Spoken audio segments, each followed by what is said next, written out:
Hi, everyone. We're going to get started.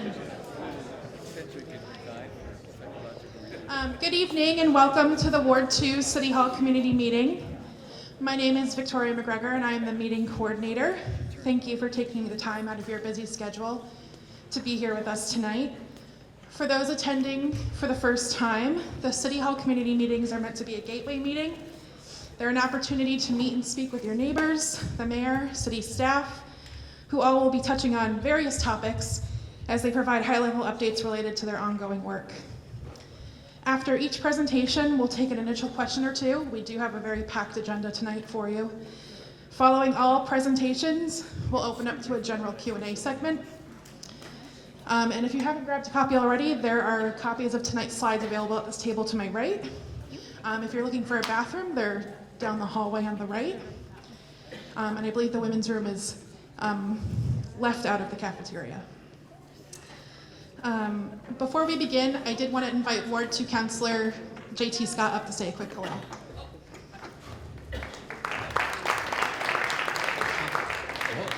Thank you so much, and thank you all for being out here tonight. I'm J.T. Scott. I'm your friendly neighborhood Spider-Man. So, as your Ward 2 Councillor, I'm excited to see so many city staff down here. This is a great opportunity, really an introduction in what's going on. I see progress update signs back there. There's lots of information that will be coming your way through this very dense slideshow. I just wanted to take a moment to say thank you for the ways that you've been engaged and to give you just a few announcements about what's happening here in the ward. Some of you might have heard about a proposed zoning change and development down at Summer Nova, the old Ames Envelope building.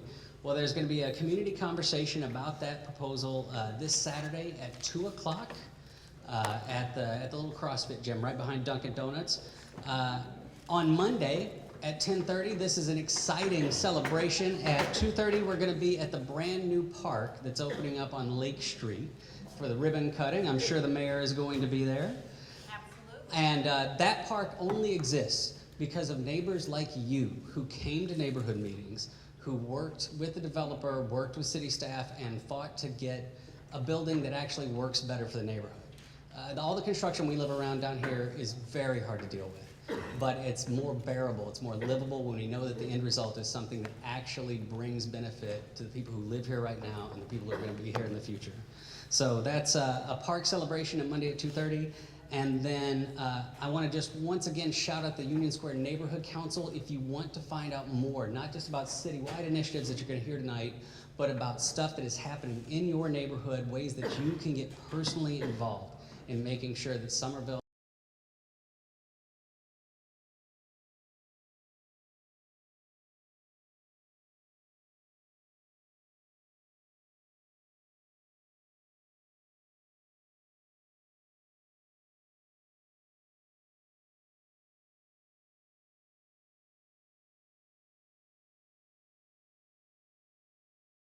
that landed, that's fine. I've got office hours every Friday morning from 8 to 9.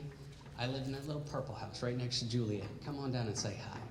So with that said, thank you for letting me take a couple minutes, Madam Mayor, to talk about hyper-local stuff. This is how I roll. But I am very glad. I'm very glad that this tradition that started a long time ago is something that this mayor has continued, bring all this city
We have an email address specifically for these meetings, cm@somervillema.gov. Just send us an email and we'll direct your comment to the appropriate department. Tonight's meeting is also being recorded and will be available online after the conclusion of this fall meeting series after November 2nd. With that, I do have a series of quick city updates for you before we dive into main presentations. First is this table on the left.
These are all free through a career training grant for Somerville residents.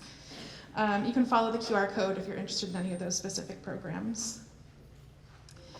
The Somerville Council on Aging has launched a senior community survey to identify resident needs to guide improvements to the programs and services provided. You can take the survey online, over the phone, or download and submit a paper copy in person. The survey is open until Friday, November 3rd.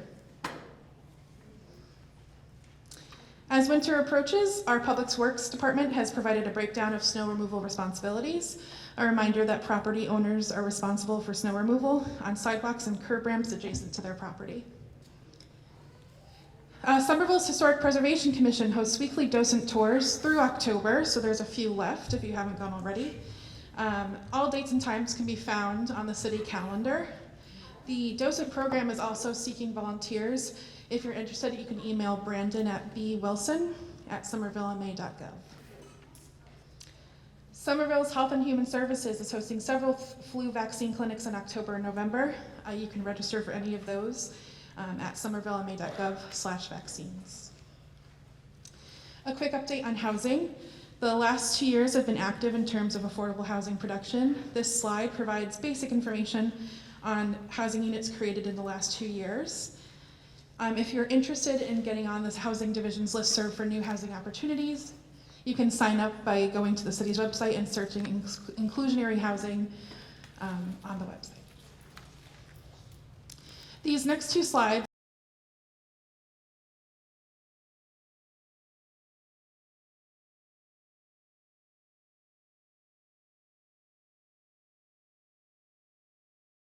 cultural ambassadors within the community. The plan is about examining what the community claims are issues, assets, and opportunities, and how to then distill them into a plan of action. For next steps, a cultural vision forum will be held on November 13th. To keep up with the plan, please visit their project page on the Summer Voice website. Our Office of Strategic Planning and Community Development has been working with the Somerville Arts Council as well to address the issues raised in the Metropolitan Area Planning Council's Somerville Arts Somerville Arts Space Risk Assessment, which was completed in 2021. We now need your feedback on the draft zoning changes. You can visit the Zoning for Somerville Artists project on the Summer Voice website to review the documents, and there's a short survey we encourage you to complete. Next, I did want to highlight 2 upcoming events. First is tomorrow, Thursday, October 26th. We have the 2nd annual Trick or Treat. You can join city staff on the concourse for safe trick-or-treating and other activities. Costumes are encouraged. And then next is Monday, October 30th. We invite you to attend the ribbon-cutting ceremony for Martha Perry Low Park at 2:30 p.m., which is located at 346 Somerville Ave on Lake Street. This is a pocket park that will provide approximately 7,000 square feet of new green space in the heart of Union Square. And finally, if you're wanting to stay in touch with all things Somerville, we do encourage you to follow the city newsletter. If you go to somervillema.gov/subscribe, that's a list of all the departments and divisions who have newsletters, listservs. We encourage you to, check that out and sign up for any and all that interests you.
Graduated Somerville Public Schools, raise your hand. Don't want to leave you out. Okay. Great. If you own a pet, raise your hand. Okay. If you've walked the community path extension, raise your hand. If you've biked it, raise your hand. Okay. Does anybody have a question that they'd like to ask? Okay, so I will move on, and now that we know who you are, thank you so much, we're gonna introduce ourselves. And what I'm gonna ask is that, or let you know, is that we have a lot of people from City Hall here. I'm gonna let them introduce themselves. Not all the departments who are represented here are presenting, but I wanted to make sure that you knew that they were in the room. In case you have a question for them, you can ask them at any time during the meeting. And to know that we will have a general Q&A, questions and answers, at the end. We'll take 2 questions after each presentation, but at the end, we'll open it up for everybody. So I would ask city staff to please all stand up.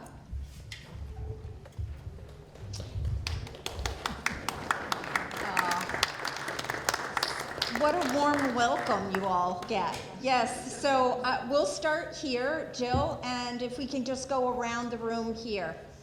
And I'm gonna ask you to use loud voices, staff.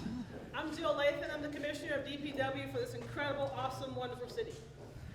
Hey. I'm Tom Galagani. I'm with the Mayor's Office of Strategic Planning and Community Development.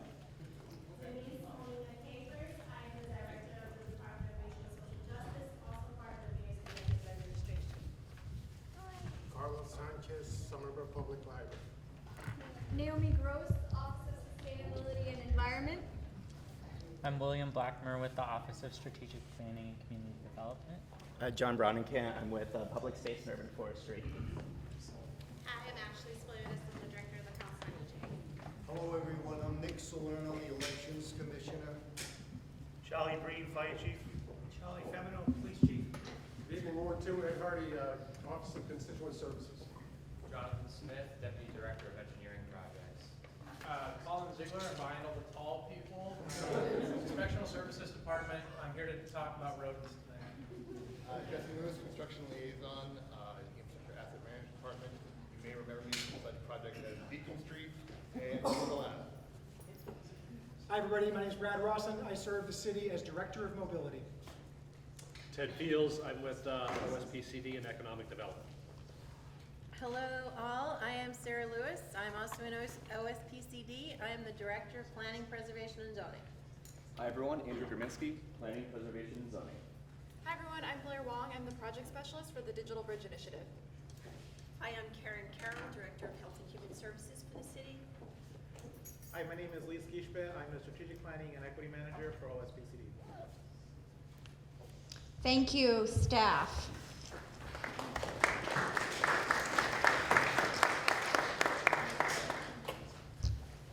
So this discussion tonight is going to be about our city, our climate, and our time to act.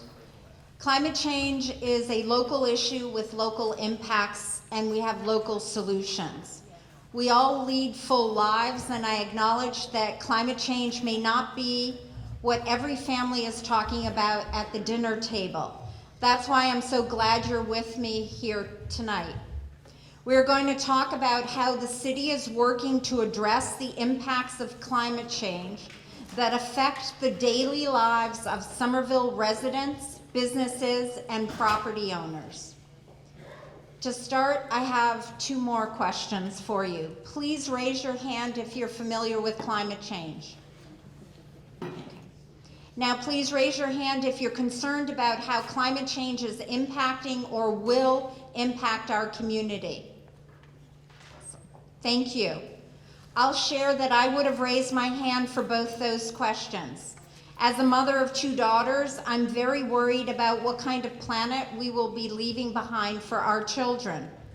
And as mayor and before as counselor, I have a long, deep sense of duty to strive to address both climate impacts we're seeing right now, as well as those that are projected to come in the future. Climate change is complex, it's a broad challenge, so I'm heartened to see that our residents are also looking for solutions. This evening, I'm going to start off with a little bit of grounding on the issue, and it's that determination to act that I'm going to focus on this evening. So just quickly to give some background, climate change refers to long-term shifts in temperatures and weather patterns. Shifts can be natural, but since the 1800s, human activity has been the main driver of climate change, primarily due to burning fossil fuels like coal, oil, and gas.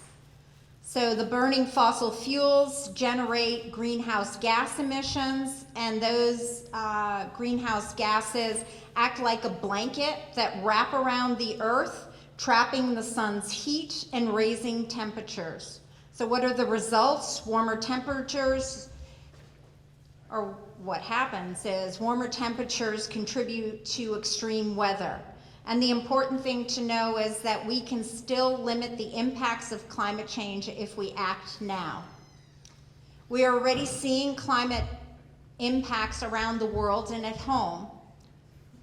Flooded crops, even right here in Massachusetts, as well as wildfire smokes, intensifying storms, and extreme heat have been filling up the headlines. One example of what a local impact could mean for us is that we did a study called the Hazard Mitigation Study in 2022, and it projects if Somerville were to have a direct hit from a Category 2 hurricane, it would see more than $125 million in damages and lost productivity. And we could see more than 500 households displaced. So far from the headlines, we are also seeing impacts to the work of the city. With increased frequency of storms, our water and sewer department has had to significantly wrap up hours dedicated to preventing and addressing flooding. They've had to be sure that before every storm that we clear out more than 3,600 catch basins across the city to keep water drainage working. They've also had to increase overnight shifts to handle flood calls during and after storms.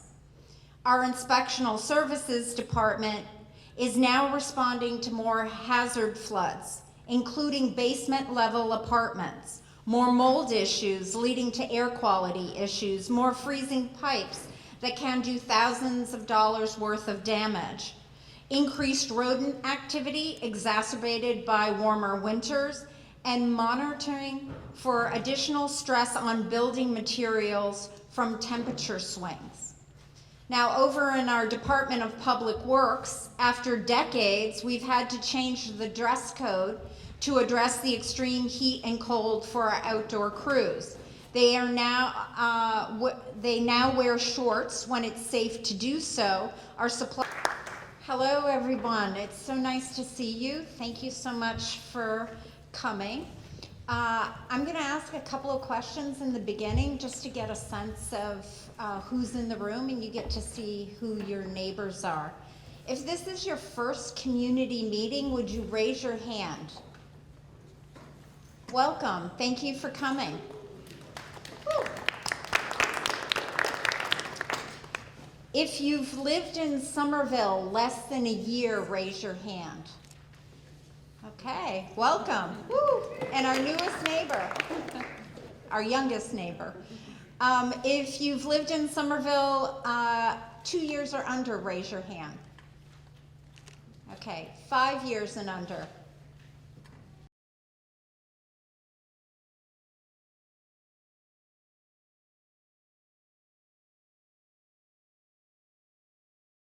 I have to get up to 30 because I've under 30?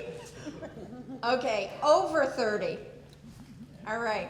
Now, those of you who've lived here your entire lives, please raise your hand. Okay, thank you. If you're a parent, raise your hand. If you're a parent of a child in the Somerville Public Schools. Okay, if your children have all graduated Somerville Public Schools, raise your hand. Don't want to leave you out. Okay. Great. If you own a pet, raise your hand. Okay. If you've walked the community path extension, raise your hand. If you've biked it, raise your hand. Okay. Does anybody have a question that they'd like to ask? Okay, so I will move on, and now that we know who you are, thank you so much, we're gonna introduce ourselves. And what I'm gonna ask is that, or let you know, is that we have a lot of people from City Hall here. I'm gonna let them introduce themselves. Not all the departments who are represented here are presenting, but I wanted to make sure that you knew that they were in the room. In case you have a question for them, you can ask them at any time during the meeting. And to know that we will have a general Q&A, questions and answers, at the end. We'll take 2 questions after each presentation, but at the end, we'll open it up for everybody.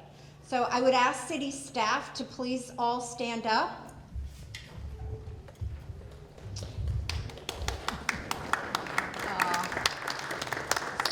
What a warm welcome you all get. Yes, so we'll start here, Jill, and if we can just go around the room here. And I'm gonna ask you to use loud voices, staff. I'm Jill Lathan. I'm the Commissioner of DPW for this incredible, awesome, wonderful city. Hey. I'm Tom Galagani, with the Mayor's Office of Strategic Planning and Community Development. Denise Molina-Capers. I'm the Director of the Department of Racial and Social Justice, also part of the Mayor's Executive Administration.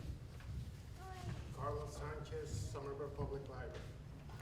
Naomi Gross, Office of Sustainability and Environment. I'm William Blackmer with the Office of Strategic Planning and Community Development. John Browningham, I'm with Public Space and Urban Forestry. Hi, I'm Ashley Spiliotis, I'm the Director of the Council on Aging. Hello, everyone. I'm Nick Salerno, the Elections Commissioner. Charlie Breen, Fire Chief. Charlie Femino, Police Chief. Good evening, Ward 2, Ed Hardy, Office of Constituent Services. Jonathan Smith, Deputy Director of Engineering Projects. Colin Ziegler, I'm behind all the tall people. Inspectional Services Department, I'm here to talk about roads tonight. Jesse Lewis, Construction Liaison, Infrastructure Asset Management Department. You may remember me from such projects as Beacon Street and Eagle Ave. Hi, everybody. My name is Brad Rawson. I serve the city as Director of Mobility. Ted Fields, I'm with OSPCD and Economic Development. Hello all, I am Sarah Lewis. I'm also in OSPCD. I am the Director of Planning, Preservation and Zoning. Hi everyone, Andrew Graminsky, Planning, Preservation, and Zoning. Hi everyone, I'm Blair Wong. I'm the Project Specialist for the Digital Bridge Initiative. Hi, I'm Karen Carroll, Director of Health and Human Services for the city. Hi, my name is Lee Skishpe. I'm the Strategic Planning and Equity Manager for OSPCD. Thank you, staff.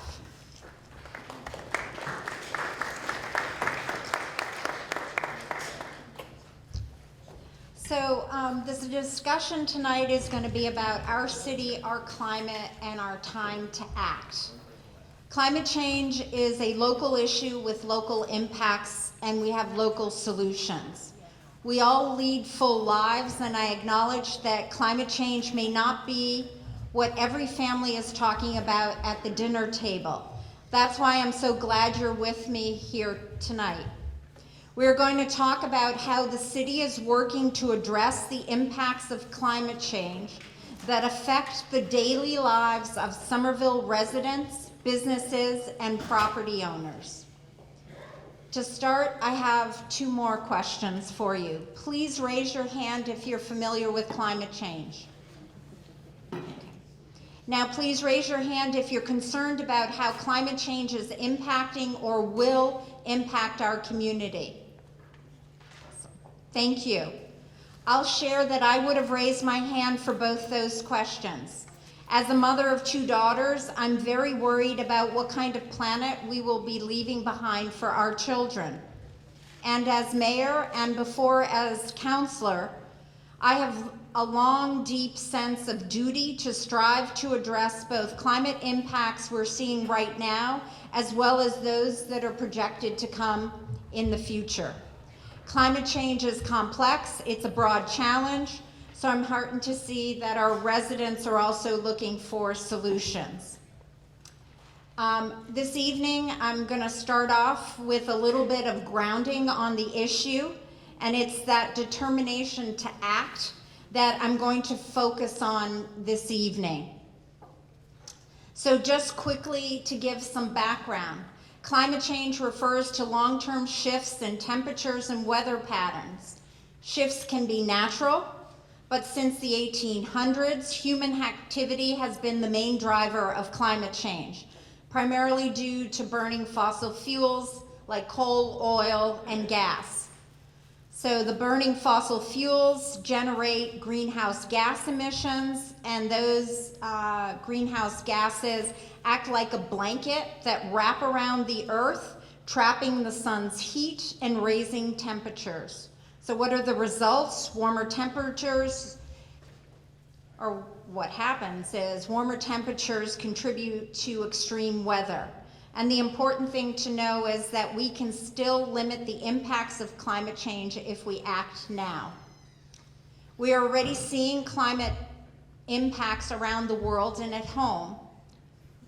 Flooded crops, even right here in Massachusetts, as well as wildfire smokes, intensifying storms, and extreme heat have been filling up the headlines.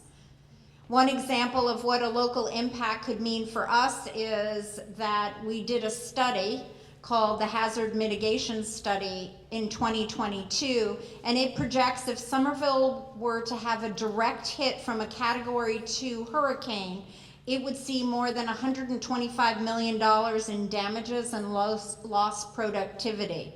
And we could see more than 500 households displaced. So far from the headlines, we are also seeing impacts to the work of the city. With increased frequency of storms, our water and sewer department has had to significantly wrap up hours dedicated to preventing and addressing flooding. They've had to be sure that before every storm that we clear out more than 3,600 catch basins across the city to keep water drainage working. They've also had to increase overnight shifts to handle flood calls during and after storms.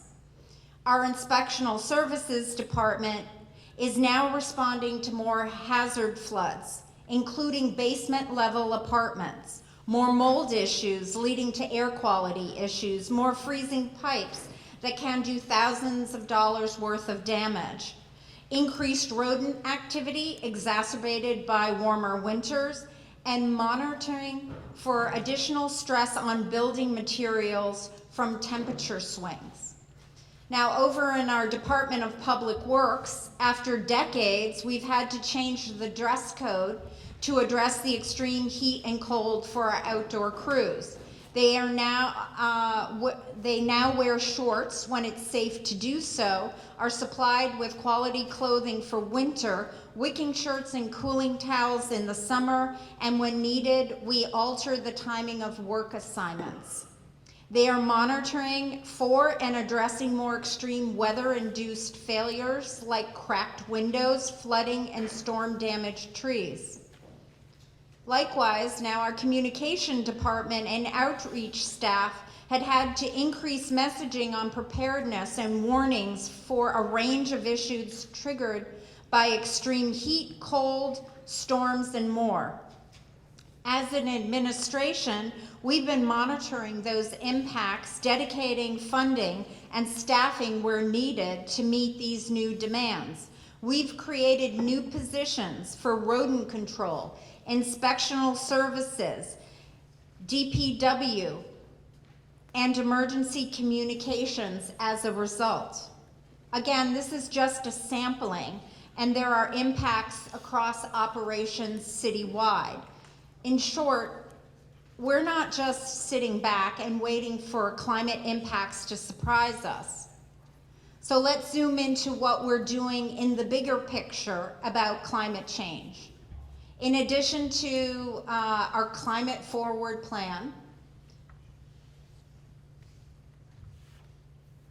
in addition to the operational plans, we are now planning for the future. And we have a plan, and we call it Climate Forward. It's our roadmap to our climate action efforts.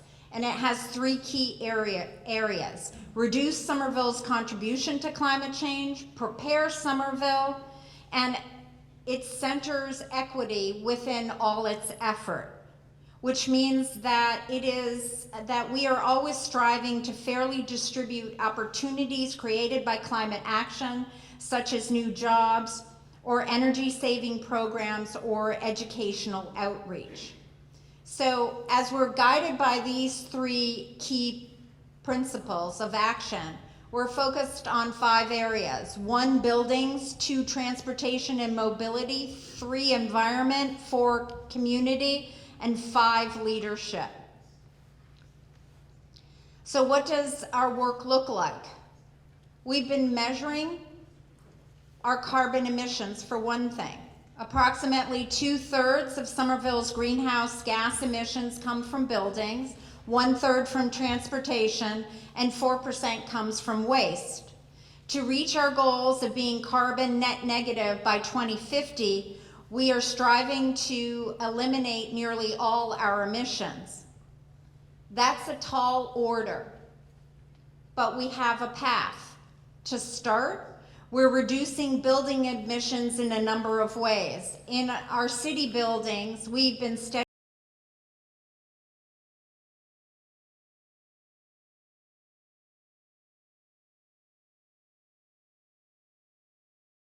of municipal electricity, that's 30% for our buildings, from a local Massachusetts solar farm. For private homes and properties, we've been aiding the shift to renewables in a number of ways. Our teams offer programs to assist both renters and homeowners. We also have the Somerville Community Choice Electricity Program, which offers competitively priced renewable energy options, and you can sign up anytime. And there are more than 760 net zero passive house units in the construction pipeline right now in Somerville, with more than 161 of those units slated for affordable. We built requirements and incentives into our zoning for energy efficient construction. We have 50 certifiable LEED Gold and Platinum buildings in development. This year, we were one of the first 4 communities in Massachusetts to adopt and enact the Specialized Energy Code. And Somerville was the first in New England to establish a green score. And the green score is part of our zoning ordinance, and it incentivizes the inclusion of elements that include reducing urban heat island, managing stormwater, and filter pollutants. The city is also working hard to make it easy for our community to choose low carbon ways to travel. The idea is not to tell people what to do, but rather to make green choice the easy choice. Our efforts are focused on priority bus lanes, extending the Green Line, bicycle network, pedestrian safety improvements, pursuing Vision Zero, which is an effort to prevent all serious injuries and deaths on our roadways. And we're also studying how best to expand our electric vehicle charging station network. As we work to prepare ourselves for climate impacts, addressing the environment and our infrastructure is also key. We're tackling this in multiple ways. So in the water and sewer projects we're tackling are to reduce flooding. We're planting trees, we're removing sick trees, we're expanding green space to help our neighborhoods be cooler and provide permeable surfaces to absorb rainwater and reducing flooding. As we see our climate impacts on our smallest creatures and our planets, we are also working to preserve and develop local habitat, plant native species to support biodiversity. And that includes creating a pollinator garden for insects, including butterflies and bees. We've, as this picture shows, on Conway Park here in Ward 2. We've established a pollinator action plan and advisory committee to guide these efforts. And we've increased the number of native species, native trees in our urban canopy in our public areas. We are also integrating green infrastructure into our streetscapes and parks. Waste also contributes to greenhouse gases by producing methane as it decays in the landfill. Last year, the city completed the community's first zero waste plan and set a goal to reduce waste 90% by 2050. And then finally, the Mystic River presents coastal flooding risks for us, and I'll share more about that in a moment. This map shows areas most likely to flood in the 100-year storm, if we were to have one. They include Assembly, Union Square, Davis Square. We are not just sitting back and waiting to be surprised by this. We are currently hiring our first sustainability and resiliency planner to expand our work to tackle these challenges. So now coastal flooding. We're working regionally on this. We are one of the founding members of the Resilient Mystic Collaborative, organized by the Mystic River Watershed Association. With the help of federal and state delegation, this collaboration has and continues to raise millions of dollars for 3 critical projects to protect 100,000 residents and more than $60 billion in property. The 3 projects include the Amelia Earhart Dam, which is pictured here. Would you raise your hand if you know where the Amelia Earhart Dam is? Okay. It is, would you raise your hand if you know where the Assembly Square area is? Okay, so the Amelia Earhart Dam, if you walk over to the river, you will see it. It's there. So us in this picture, to the right, you see this park that has it was a soccer pitch that has like that brown spot in it, and then you see railroad tracks in the bottom right hand. To the right of that, if you look, that's where Assembly Row is. It directly abuts the railroad tracks. And as I mentioned, the green space is then Draw 7 Park. That is going to be rehabilitated, redesigned for stormwater management features and to help prevent storm surge from flanking the dam. And as a bonus, they're also going to include the expansion of a multi-use path. And finally, the third project will create coastal protection for Island End River.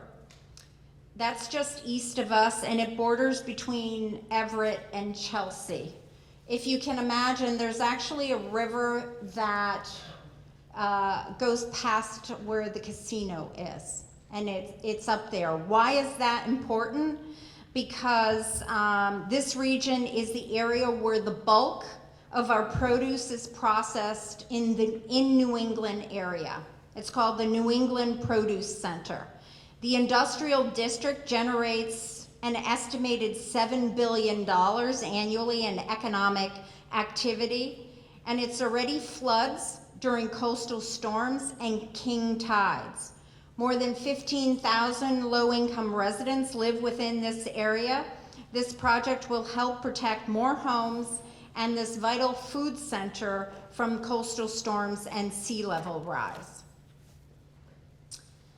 Our climate forward efforts also focus on community. They range in offering programs and outreach that support healthy and resilient communities, such as warming and cooling centers, resiliency programs that we've called Keep Cool and Flood Ready that offer educational outreach. The creation of this past year was the first time ever, a new emergency shelter displacement fund to assist residents with nowhere else to go if they need emergency housing due to issues like fires, flooding, and burst water pipes. And finally, we're working to grow a culture of climate action, whether that's through our Climate Ambassador program, the Mayor's Youth Summer Jobs program, or engaging residents like you in shaping our climate forward plan. Really, everything we are doing around climate change, though, is focused on the health and resiliency of our community. Which brings me back to the fifth point, which is our leadership goal.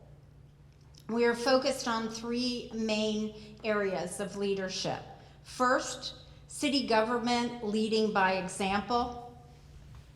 When we shift our vehicles to electric, put solar arrays on top of our schools, cut our energy use, that's the city walking the walk. The second is regional collaboration, like our joint efforts to address coastal flooding or our work our staff does through a range of coalitions like Metro's Mayor's Coalition. And of course, leadership includes advocating for carbon neutrality and climate action at the state level. Somerville has also received the highest rating for its climate leadership and transparent reporting from CDP, which is a global nonprofit that sets the standard for environmental reporting. Whenever and wherever we can weigh in, we do, and we are fortunate that our federal and state delegation, they also do the same. So we need your help. This is a way that you can connect. Help us by answering questions on the survey or passing it on to anybody you know to have them fill it out. So thank you very much for being here. I am happy to take 2 questions now Or if you want to wait until the end, I'm here all evening. I can take the questions at the end. Hi, thank you so much. Can everyone hear me? Okay. Yeah. Hi everybody, my name is Shannon. I'm a resident of Ward 2. Thank you so much for having this meeting. I'm really excited to see the effort and leadership, like you mentioned, that Somerville is paying attention to climate change. I think one of the things that I personally struggle with is, like many people who live in Somerville, I'm a renter, so I don't have the ability to make many of the decisions surrounding my property, you know, to add things like solar panels and other ways I can make my property greener. Frankly, my property owner doesn't even live in Somerville, and she's not interested in any of these changes. So I'm not sure if anybody has any advice on how to like communicate to property owners to try to get them to make some of these changes on behalf of the renters. Is anybody here from OSC? Oh, there. So what I would ask is if you could connect, can you raise your hand, connect with her? We have programs for renters here, and you can also help us with your voice. There are options. Did you want to add anything else to? I think the primary way is subscribing to the community voice energy and going that 100% if you can afford that. But there are more options, so come talk to me later as well. Thank you.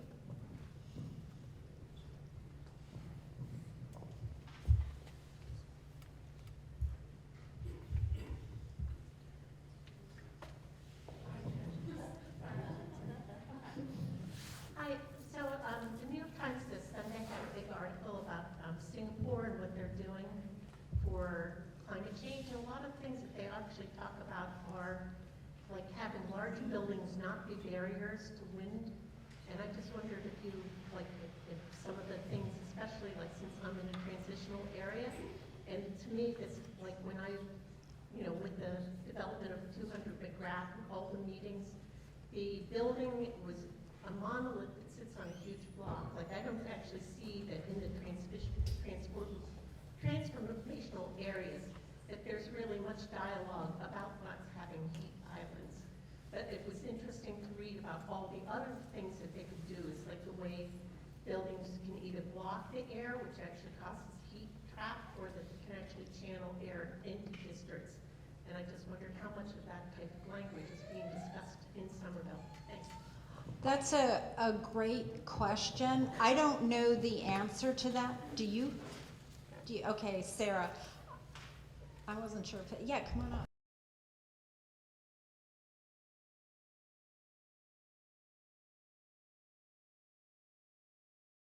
Zoning, not the Office of Sustainability and Environment. However, I do know that OSE has a robust climate resiliency questionnaire. I know I'm getting that name wrong, but as part of the planning process, each proposal is required to fill out these forms at different points in time. And they do talk about heat island and wind patterns and things like that. So what I will do is make sure I've got my nomenclature right, and Allison, I will email you. Oh, yes, I'm sorry, and I'm just reminded too that they are required to provide wind studies for high-rise buildings. Thank you, Andrew. It's not just wind studies, it's actually using wind studies, like positioning the buildings at certain angles to actually create, you know, airflow through a neighborhood. You know, like, and it's particularly important to me. It's like if you look at like what's happening with like the brick bottom framework vision plan, every building is set like on the street patterns, and what, you know, what this is actually saying is the streets probably shouldn't be deciding the decisions. The decisions be decided by climate, you know, and not surveys and things like that. I mean, through active planning. Yeah, no, that is a, so just to make sure that everybody heard, the statement was, rather than having street grids dictate planning, that perhaps there should be more focus on climate for those elements. So that is it is a very good point. We have done, over the years, planning has evolved from wind orientation and solar studies to being everything mechanical, but we will definitely fold that back in to our thinking and our process as we update the brick bottom plan is a perfect time. So. We have a final comment here before we move to the next presentation. Yeah, hi, Ramon Bueno, I'm on the city's commission on energy use and climate change. And I just wanted to comment briefly on the renter. Somerville is largely renters, changing all the time. The one almost no-brainer that is something you can do and take advantage of is the Community Choice Electricity Program. Most people by default end up in it, but since a lot of people are turning over and all that, it's very easy to sign up, and basically, by default, you land in a spot where it's cheaper than Eversource on average, and greener than the state mandate. If you have the resources, you can bump up to purchasing the equivalent of 100% renewable energy for a few dollars more a month, whatever, and people can always opt down to an option which is just like this, the Eversource, except cheaper, or you can bail out and pay more and stay as you are. But it's a great opportunity, and renters can take advantage of that. Thank you.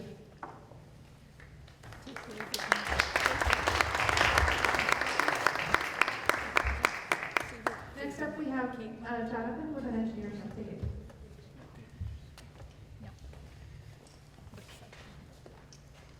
Hi everyone, I'm Jonathan Smith, Deputy Director of Engineering Projects. I'm here to give the Engineering Division's update. Pick up the mic, closer to the mic. Closer to the mic? Okay, thank you. Jonathan Smith, Deputy Director of Engineering Projects, here to give the Engineering Division's update. So next slide, please. One of the upcoming events we want folks to pay attention to is a combined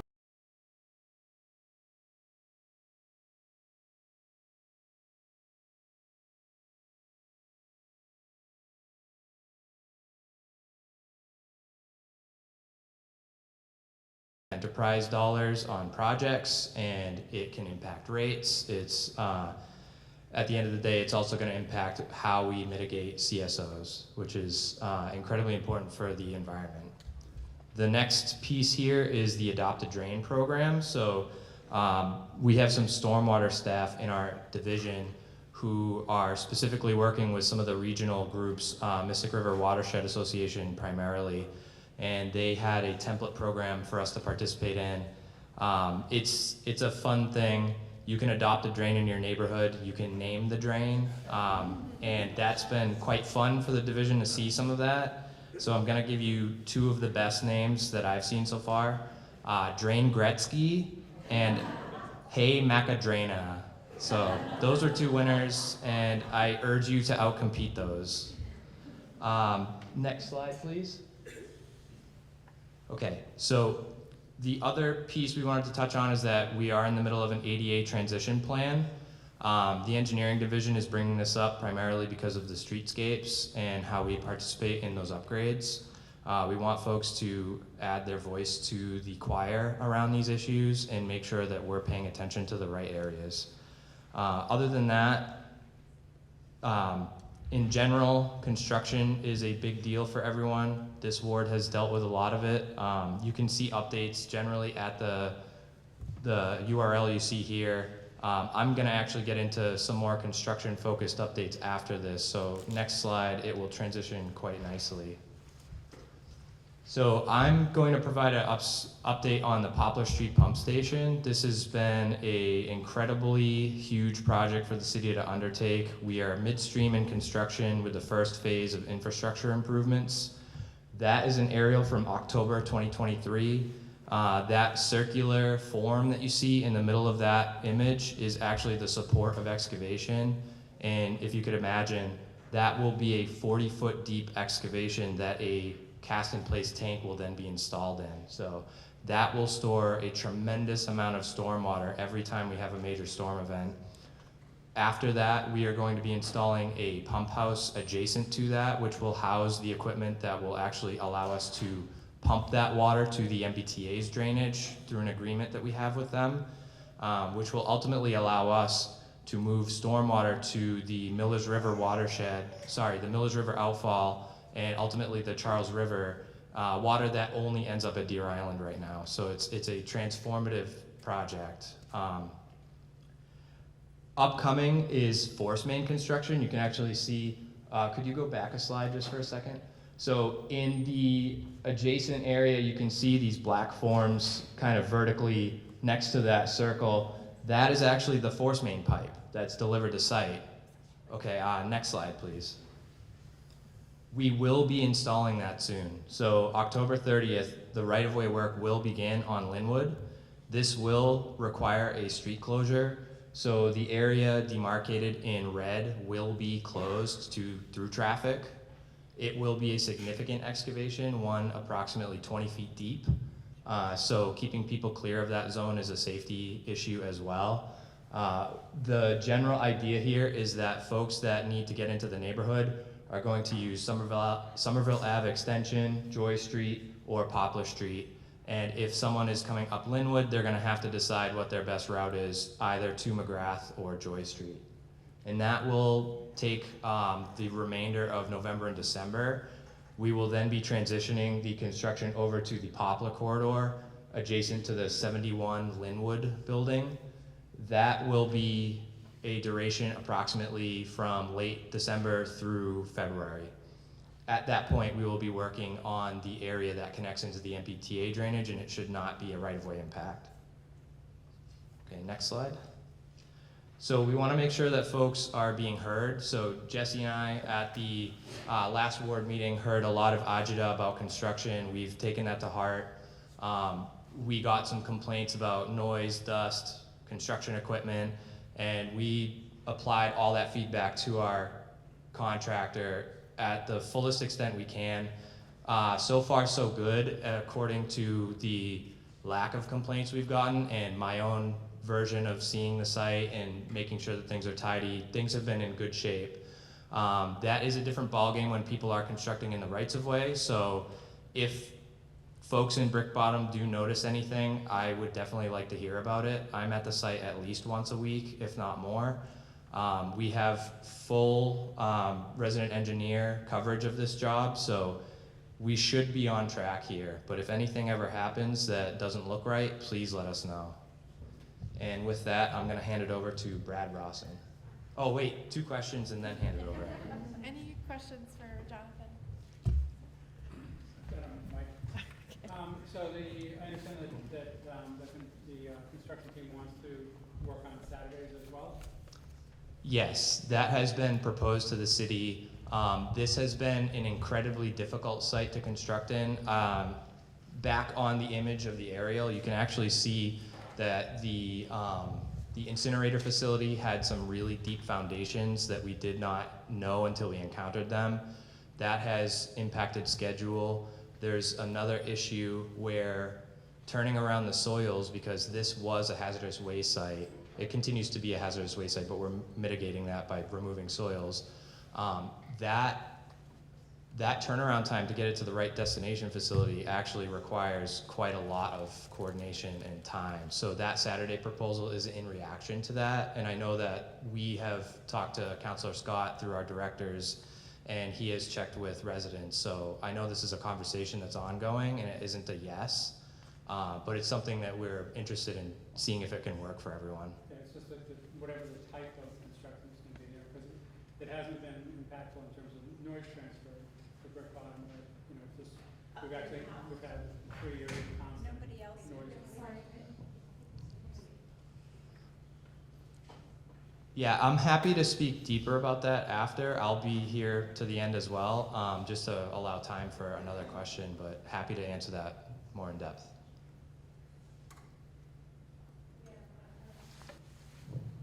Hi, my name is Josh. I was wondering with the ADA transition plan, is there any extended planning around like redoing sidewalks around the city, especially in places where they're too narrow or really bumpy due to like trees uprooting and upheaving? Yes, absolutely. That is definitely part of that transition plan. I am not an expert in the ADA transition plan. I can point you to the right folks, but in general, how engineering participates in that is exactly as you say. We're identifying both by condition and like how we can put it into a contract altogether, areas that make sense to do upgrades for ADA compliance.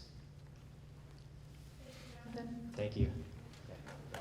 Next up, we have Brad Robson with the Mobility Team.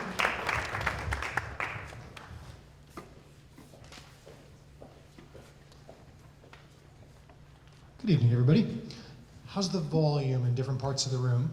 Okay? Okay, let me know if it gets troublesome, too loud, or too quiet. Hi, my name is Brad Rawson. I serve our great city as Director of Mobility in Mayor Ballantyne's Community Development Office. Believe it or not, that is a 75-person department in the city of Somerville, and literally 30 of our colleagues within those 75 are affordable housing specialists. 10 of them are small business and workforce development specialists. 10 of them are parks planners, construction managers, and urban foresters, certified arborists. The team of 8 that I have the privilege of leading is the city's transportation planning team. We are responsible for 2 primary deliverables that you, as our residents, have told us to work on. The first outcome, nobody dies on our streets. This seems like a simple goal, and it is something that the Somerville community has spoke on for many, many years.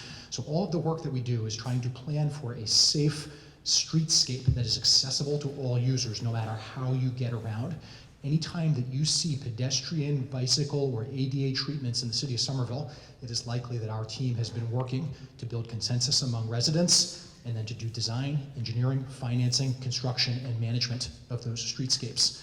The second primary mission of our team is to achieve the full and rapid decarbonization of the transportation system in Somerville. Remember the mayor's slide, 33% of Somerville's carbon footprint comes from the tailpipes of motor vehicles that start or end their trips in Somerville. We need to get more people onto buses. We need a reliable mass transit system. We need more choices for land use mixes, including our great community schools, health centers, shopping needs in all of our neighborhoods so that people don't need to drive to do things that they can walk, bike, or catch the bus to do. So a couple of quick updates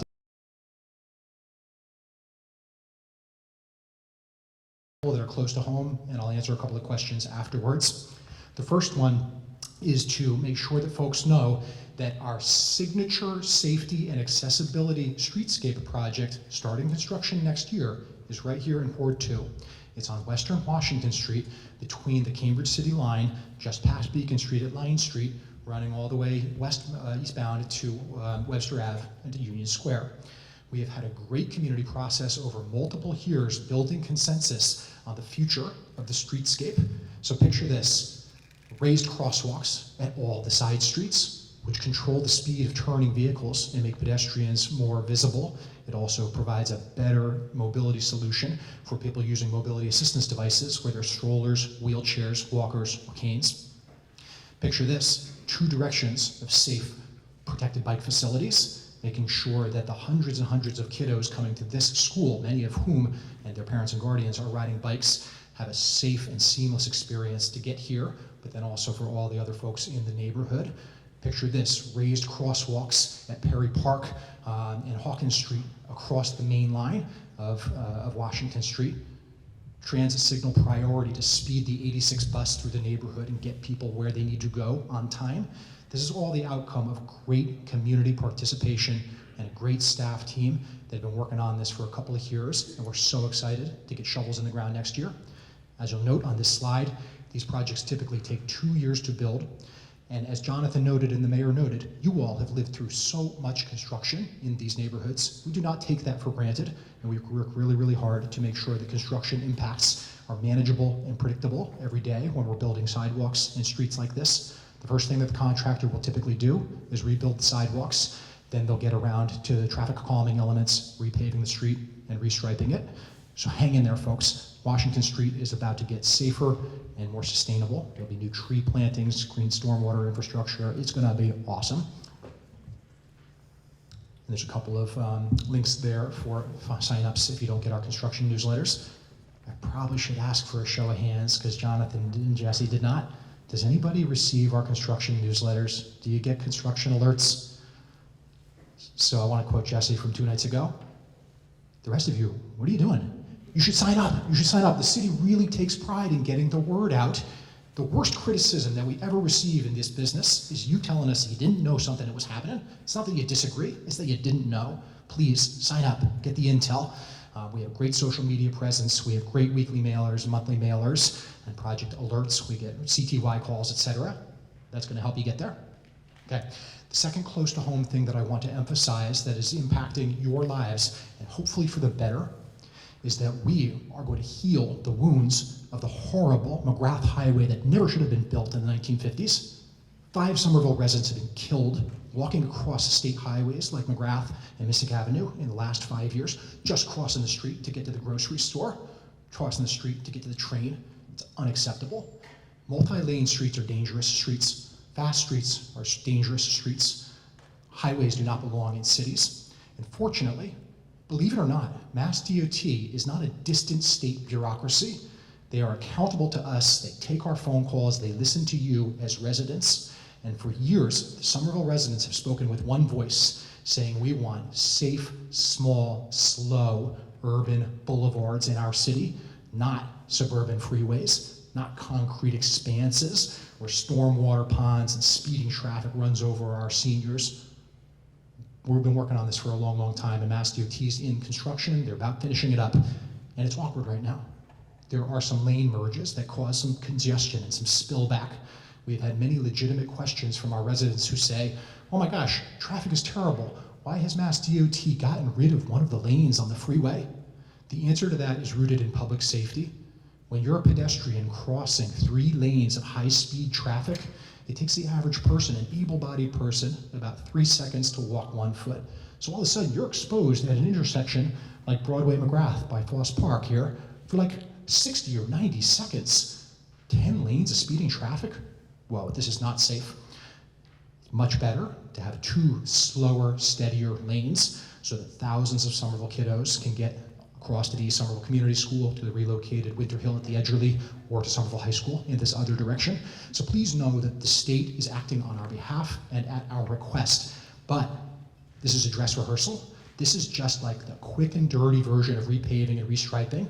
It's a dress rehearsal for the ComAv version, McGrath Boulevard. We're to tear down that horrible elevated freeway, the McCarthy overpass that never should have been built, that separates Prospect Hill and Union Square from East Somerville and Sullivan Square. The Somerville community, again, has been working on these issues for all 16 years that I've served this community. So get involved with us. We got so much work still to do to heal those scars, to give our residents safety.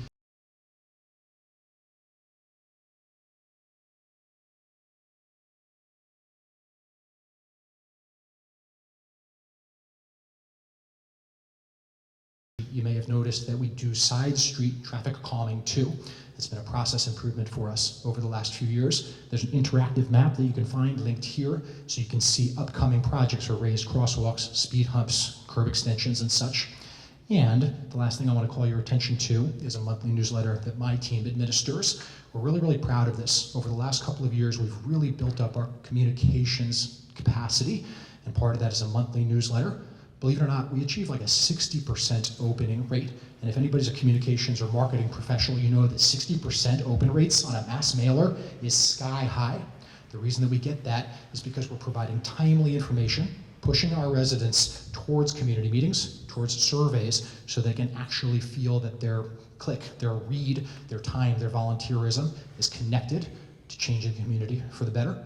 So I hope that's been a quick, helpful summary of safety and sustainability issues in the transportation sphere, primarily focused here in Ward 2. And I'm happy to answer a couple of questions.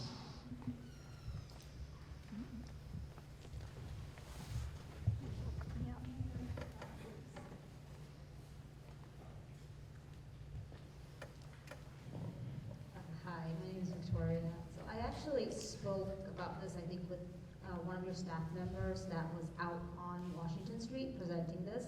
So I feel that in your Western Washington Street reconstruction and the speed bumps that you forgot one section over here where people speed a lot, and it's kind of a cut through between Beacon Street and Indian Square. So it's Waldo to Merriam to Springfield Street. So I live on one of the streets off of Merriam. Merriam's a one-way street. People speed a lot, and now you can cut. And I go out that way almost every day to go to work.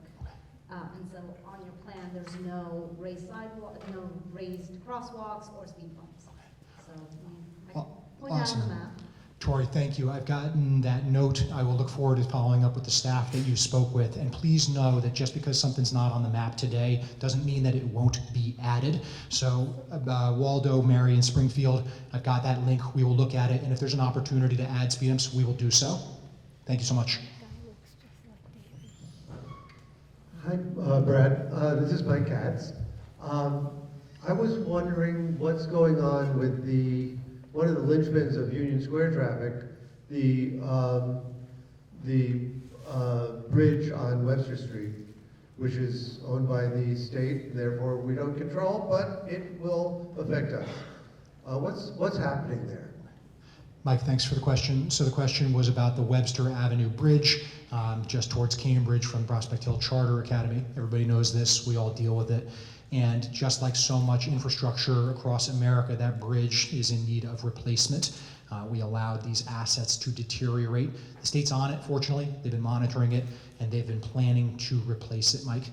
So as you probably know, I think construction is scheduled to start in 2025. We have regular coordination meetings with the city and the state's team. And job number one is to be clear about when the construction starts and how multimodal traffic management will occur.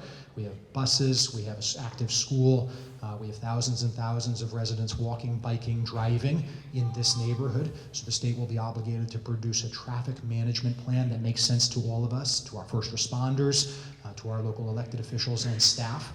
And so we'll be working with Mass DOT to get updates for the community in the coming months. I don't have anything more specific than that, but plan for 2025 for that big, impactful construction.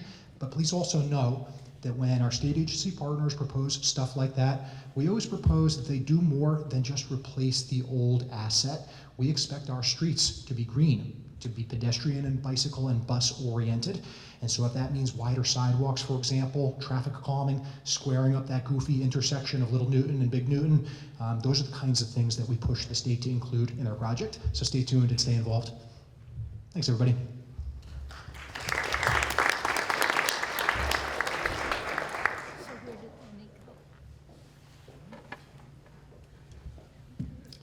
Good evening, everyone. How's everyone doing? Good, good. I want to take a quick survey. How many of us have seen a rat in the past month? Oh, wow. Past week?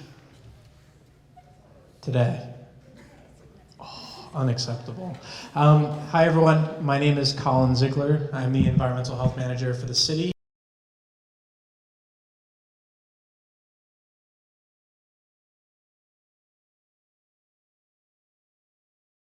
Alicia Prevet, who I'm looking forward to you all meeting soon. Next slide. So I wanted to provide a quick update to the SMART program. Ward 2 did get a number of boxes to the Sanborn Court area, which are going gangbusters. Lincoln Park, not so much, unfortunately.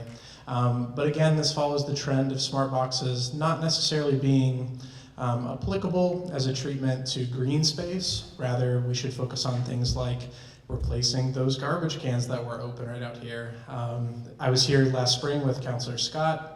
Right out there was a garbage can and a rat was shuffling around in it.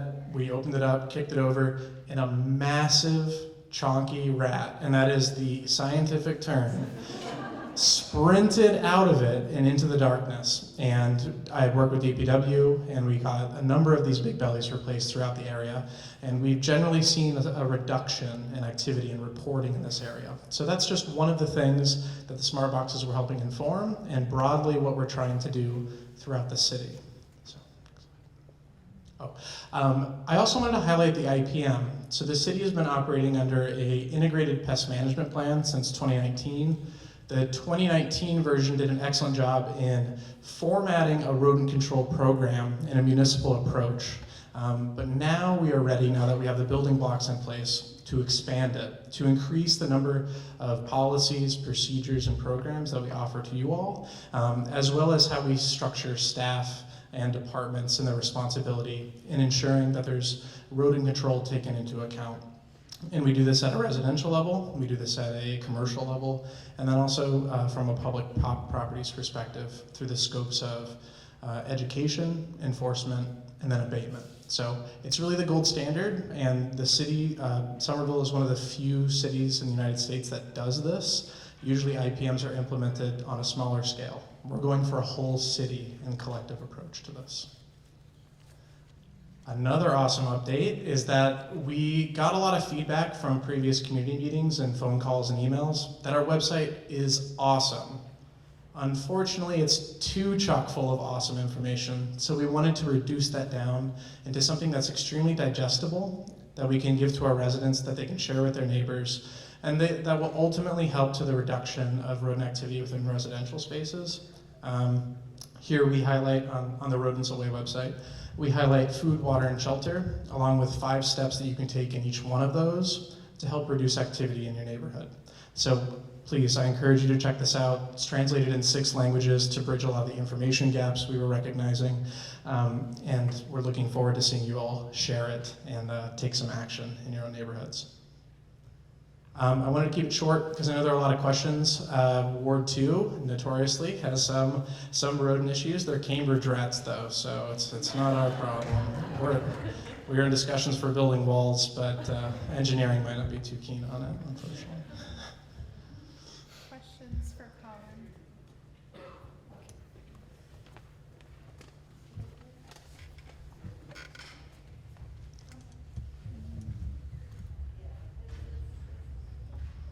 It's me again.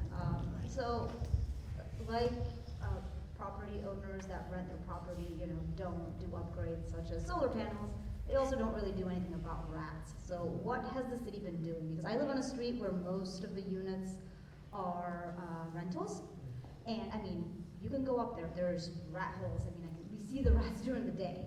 I mean, so you're saying, have I seen 1 rat today? I think I've probably seen 5 already. Okay. When I take my dogs out at night, they go hunting for rats if they could. So I mean, I do what I can on my property, such as, periodically de-rat and everything, but what can be done for those owners that honestly aren't doing anything? That's a great question. So the question was really concerning issues associated with folks that might not live on the property but own it, and some general mismanagement that does occur throughout the city. We're very aware of it. I'm here, as well as our staff are here, to facilitate conversations between tenants, property management companies, and owners about how they can manage their property more consistently and implement effective strategies to rodent reduction. So if you're having a problem, please reach out to us. I'm more than happy to represent you in that conversation, as well as surrounding properties. It's imperative that folks don't try to approach this as a singular person, that they try to integrate a number of folks into the conversation and process to make sure everyone is going through the number of steps you have to do to get rid of or reduce this extremely smart and adaptable animal. But again, I'm more than happy to meet with you and your neighbors to facilitate conversation and hopefully make some progress on a number of these issues. But also call 311. We're happy to issue violations for things like overgrowth, presence of burrows, or food access. So thank you, great question. We're back here, Colin. Great. I just wanted to quickly call out one other hotspot I've seen is actually like the trash cans outside schools, like the ones outside Lincoln Park, seem to be a rather big hotspot for rats. Mhm. So just wanted to call that out. Oh, thank you. I always like hearing about the rat hotspots, the hangouts. That's where I like to hang out, so it works. But thank you. If you see a lot of activity, again, report it to 311. Utilize those calls to mobilize resources and keep our inspectors informed on how trends are moving. So thank you. Yeah. Hi, my name's Billy Toro. I got a question. Great. I understand you're utilizing the Zap boxes in different areas. And from what I've been watching for the last year, you use them in one wood, then you're moving them to another wood, then you're moving them to another wood, then to another wood. Do you realize once you start moving them, they start coming back here again? Why don't you do every wood? We got the funding, we got the technology. Why aren't we doing that? That's a great question. It is. So what the program does, and the reason why we've moved boxes, is because we're currently in pilot phase of the program. It's imperative that we get the most out of these boxes rather than just letting some sit inactive. And what inactive means is less than 3 captures within a month. It would not be effective for us just to be sitting on boxes when other areas require them. And they're proving to be more effective. The movement from a number of boxes here in Lincoln Park, 3 to Broadway, has shown significant impacts on a number of those high reported areas. Well, I've attended all of these meetings, Yeah. and every meeting said you've captured 1,000 of them. Yeah. Why aren't you keeping the boxes in every area all the time to get rid of the rats? Solve the problem. Again, some boxes perform highly and others do not. For example, we had one that captured 103 last year. This year did not. But they're all the same boxes. I'm not sure I understand that part of it. They are the same boxes, I understand, but what I'm saying is that we as facilitators of this program cannot let assets just sit there and do nothing. They're working. You even said they work. They do Why work. why aren't you leaving them in every ward? Madam Mayor, can you answer that?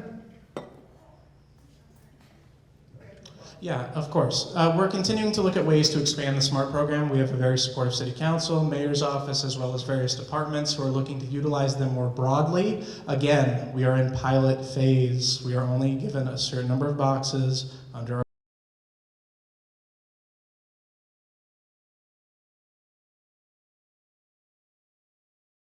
Thank you, Colin. Oh, thanks everyone.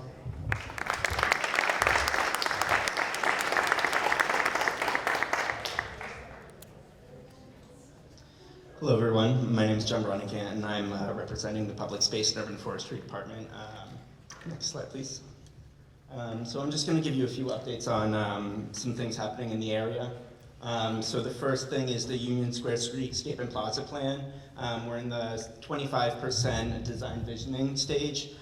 So please check our Summer Voice website to find out more information, how to get involved in that, how to give some input on that. And you can also find the contacts for the two project managers running this project, Courtney Kirk from the Public Space and Urban Forestry Department and Viola Augustine from the Mobility Department. Next slide, please. Another great thing that we have just opened the other week is the Union Square Station Plaza. It is a wonderful new POPs that we worked with developers to create this wonderful space right out of the Union Square Station. It has 18,000 square feet of pervious surface, allowing a lot of that rainwater to infiltrate into the ground system and restore our aquifers. It also has 54 new trees. A lot of those trees are large canopy trees, so over the years we're just going to see this space covered in beautiful canopy and shade and see all the beautiful work that those trees are doing. Next slide, please. And then I just wanted to give a plug for a few different events that are happening. The first is our Pollinator Action Plan. We're working on that currently. We have a firm selected, and you can always find out more about that on our Summer Voice website, and you can also scan the QR code over there. Another thing that we have to do is our Open Space and Recreation Plan. This is something that we have to do every 7 years so that we can get state funding for our park projects. One key aspect of our Open Space and Recreation Plan is we need community input. A survey is going to be coming out in the next week or so, and we would love to get your input on that survey, and that you can find also on our Summer Voice page or by scanning that middle QR code. And then finally, I just want to talk about some trees. So our trees are a value or appreciating asset. It's the only infrastructure that appreciates over time. There's about $1 million every year in ecosystem benefits to our trees, and our city has over 9,000 street trees. We plant about 350 new trees every single year. And how can you help with the trees? You can water the trees during the summer. We're entering fall, so they don't really need watering right now. You can protect trees from damage, make sure you're not hitting it with your car door or keeping an eye out for your street trees. You can remove trash and waste and make sure that no salt's getting dumped in those tree wells. And also we are starting to see an invasive species start to creep up into our area, and that is the spotted lanternfly. If you see it, please squish it. And then you can also report any of those. If you see one, you can notify MDAR, and this is a federal agency that is tracking the lanternfly and just kind of keeping an eye on it. The eggs can be found on trunks of trees, tires, your cushions outside. So if you see little white eggs, those might be spotted lanternfly. Again, squish it. And then the final thing I would like to talk about is the 217 Somerville Ave Park. This is a project that we are currently pushing through. We just had our first community meeting the other week and got some wonderful feedback about what you all want to see about this space. So please, you can join our Summer Voice page and stay informed that way. Our next community meeting is November 8th. That's a Wednesday at 6:30, and our designers will be showing a few conceptual ideas for that space. And we're really excited to show everyone what it is, and we'd love to hear your feedback on that. 217 Somerville Ave is right across the street from Vinyl Bakery. Vinyl Bakery. And with that, I would open it up to a few questions.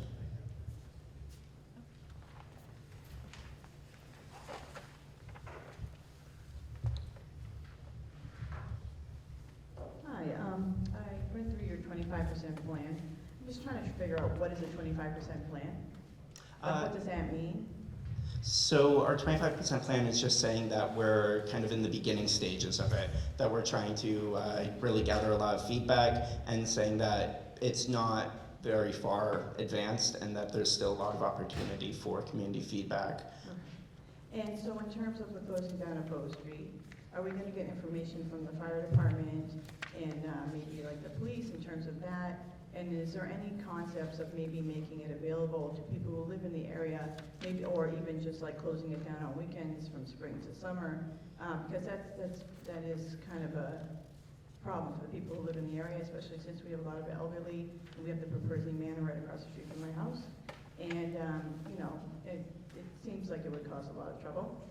But, so where are like the studies that have been done in terms of the traffic? Are those things available? When will they be available?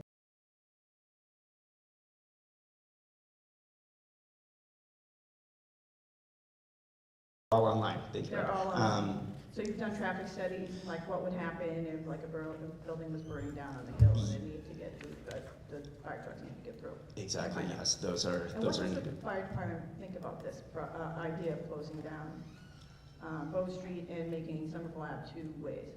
I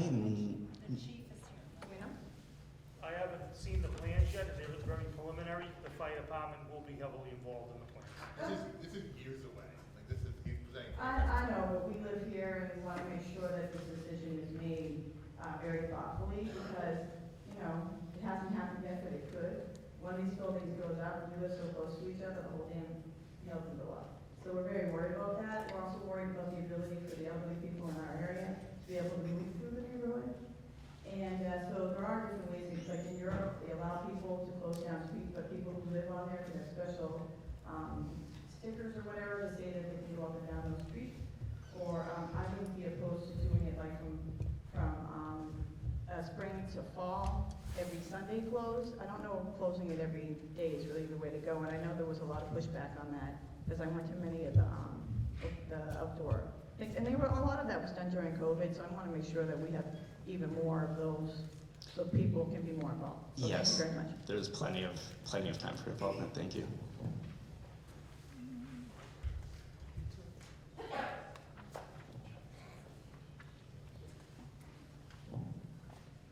Hey, thanks for that.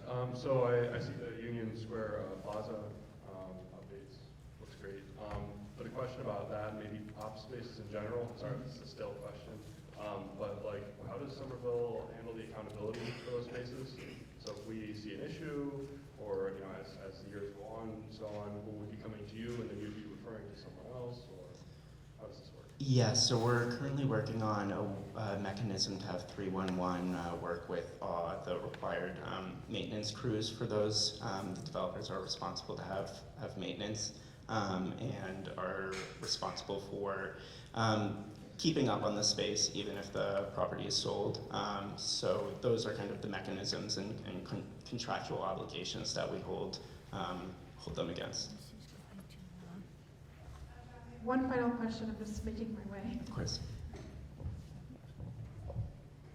Hi, sorry, similar question on the pop. So you talk about the tree canopies and how they're gonna, shadow, whatever. But who's gonna maintain that? Is that gonna be maintained by the city, or is that, again, gonna be on the private developer and have them have their own crew maintaining them? The POPs will have their own maintenance crew through the private developer, but we do have programs like our Parks Tree Health program where we can evaluate spaces, and if they need a special treatment for their trees, we can allocate those resources to that space and work on those trees. Thank you. Thank you very much.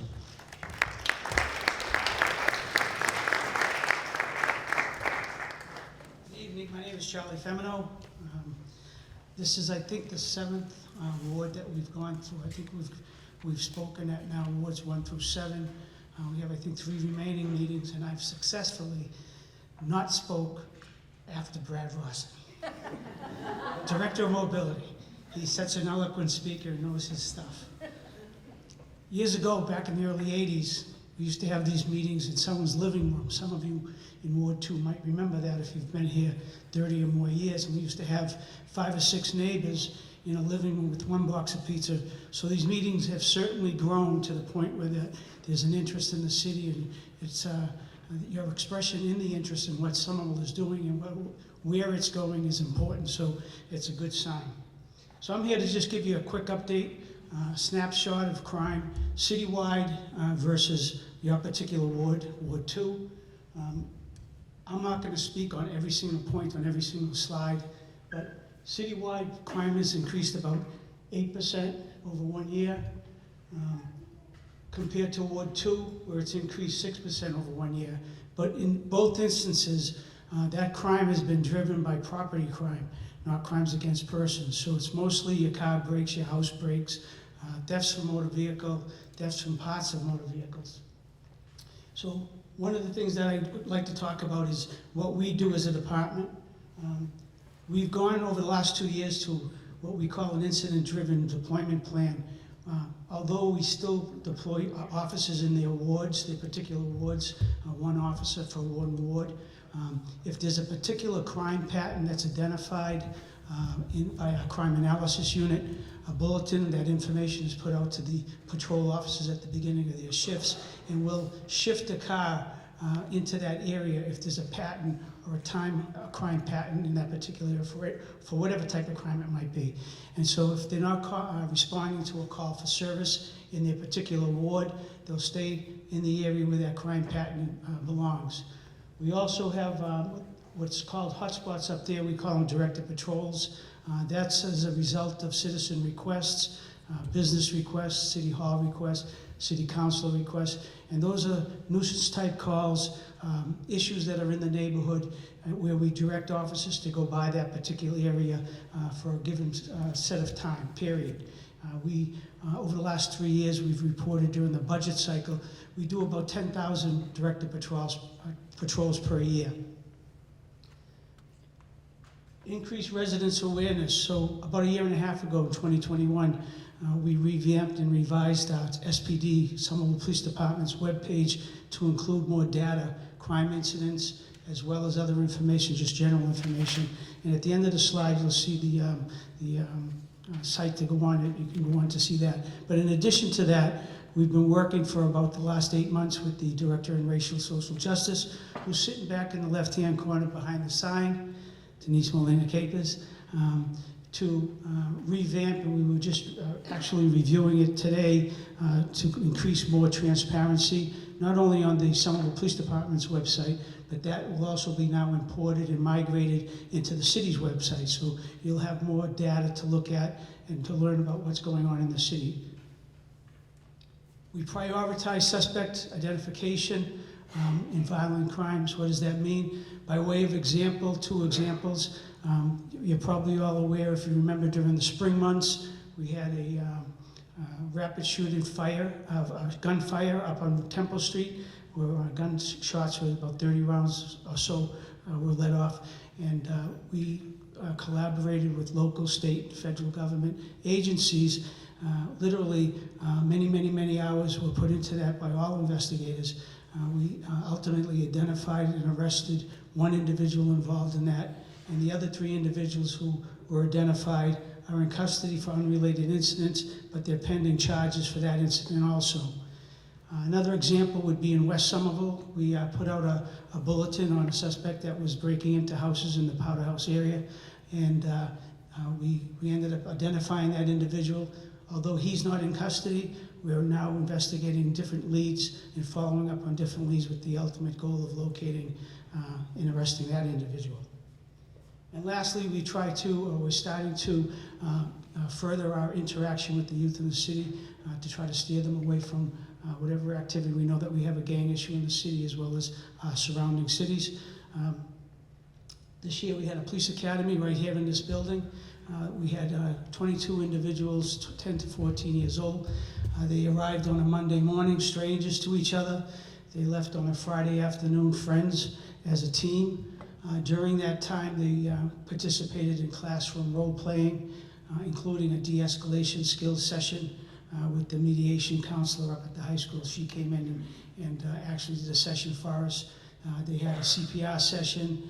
We took them on a field trip to the Red Sox game. They toured the police station. They had a meeting with me, and they just had a lot of fun during the week. And at the end of the week, we had a lot of positive feedback, so we're hoping to continue that. And we're also using one of the grants that we have, the Shannon Grant, to try to get involved with the youth down at the Mystic Developments. We've had a few basketball games, and we plan some other dialogue sessions there, not only for the kids, but for the parents also.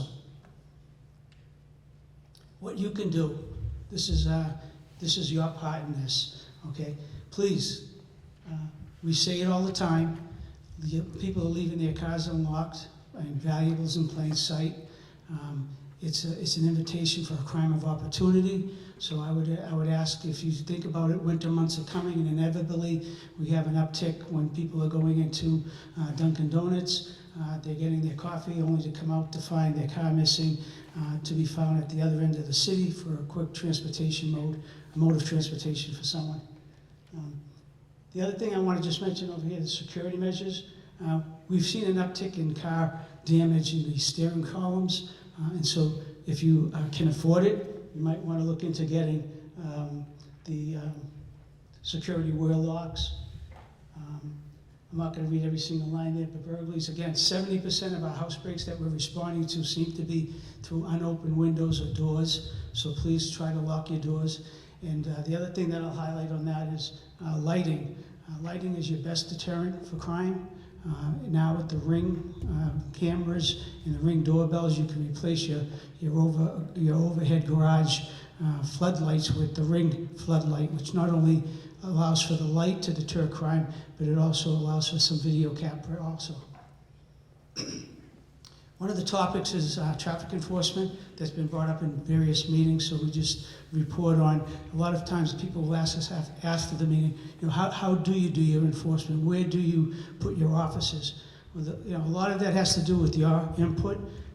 We really deploy officers in areas of high volume, high traffic areas, accident areas, citizen complaints, community input. So if there is a particular area that you're seeing is experiencing speeding or violations, give a call into the station. We have a traffic division that will put officers at select times at select locations. This year we were able to get a municipal road safety grant, and that allowed for selective enforcement in the areas that you see up on the slide at different parts of the year. And so during that enforcement area, it's not just about enforcing motor vehicle violations, but also educating the public, whether it be motor vehicle drivers, pedestrians, cyclists, to try to change dangerous driving behavior. This is a handout that we have. I believe I have them in the back here. And if I don't, I may have left them in the car actually. And if I don't, I can give you one if you want. But if you know someone that is involved with or in need of one of these 4 areas on the board, there's resources available. So please, if you do have a need for that, or if you'd like to have that handout, just let me know, either by email. The next slide will show contact numbers, or various contact numbers for whether you'd like to report a crime, over the business line, over the hot tip line, the anonymous tip line, or the SPD webpage in itself. And with that, I'll take 2 questions now, and I'm going to also be here after the meeting. Any questions for Chief Pavino before we keep moving? I'll be here after the meeting also. Okay, thank you, Chief.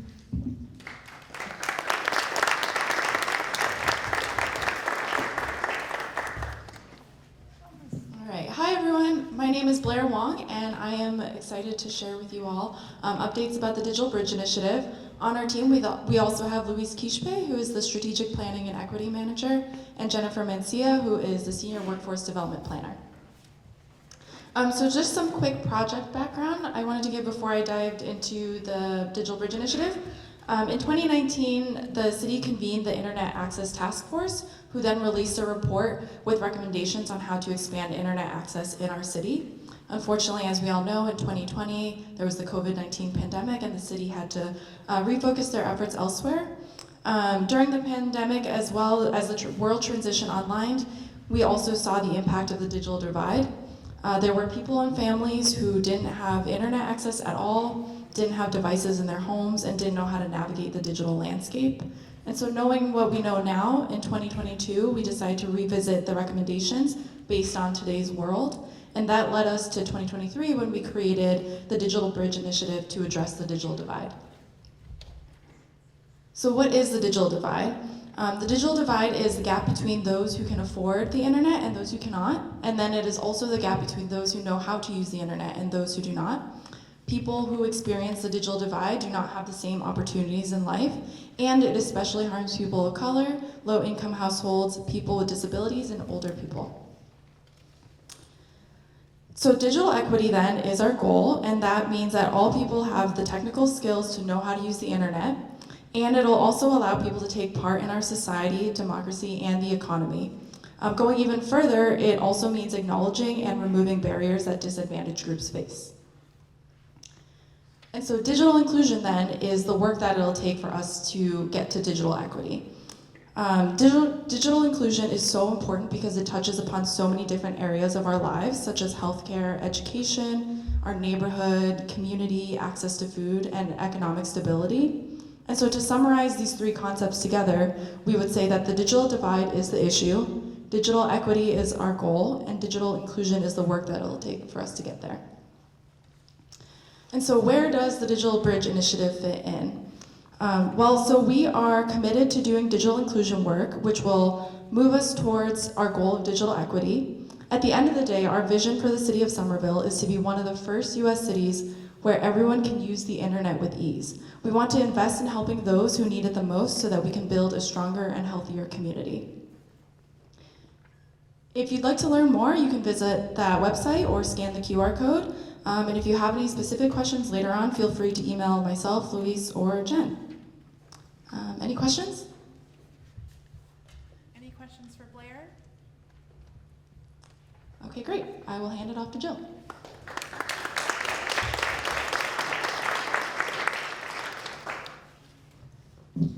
Well, good evening. So I'm Jill Lathan. I'm the Commissioner of DPW. I'm here to talk to you about the Portland Loos. So the Portland Loos are the freestanding, fully functional public restrooms that we're going to have 3 different locations in our business districts across the city.